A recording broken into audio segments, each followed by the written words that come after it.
of course, Canada is not Grenada. Le Canada n'est certainement pas la Grenade. Le Canada, c'est un pays du G7.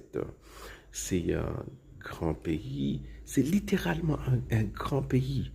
Le Canada a la deuxième plus grande superficie après la Russie.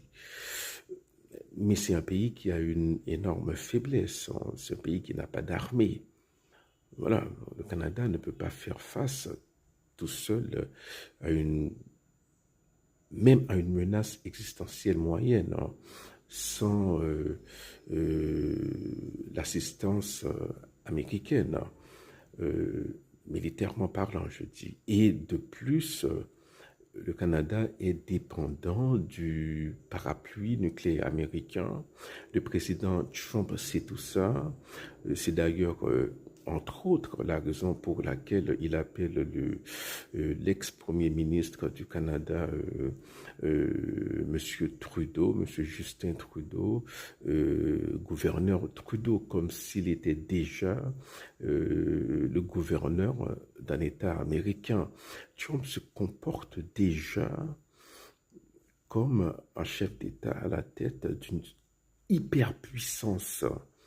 Voilà, une puissance qui est incontestablement la plus grande puissance du monde, militaire, commerciale, économique, et aussi au niveau de la soft power.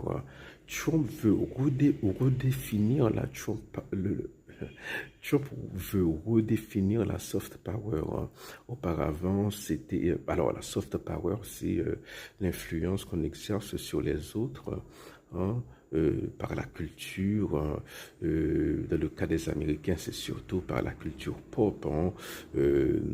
Voilà, c'est durant les dernières années, c'est, je sais pas, hein, Beyoncé, Taylor Swift, la trap music ou Nike, voilà, LeBron James. Pardonnez-moi, je suis vieux, hein, je suis pas très au courant de ce qui, de ce qu'aiment les jeunes aujourd'hui.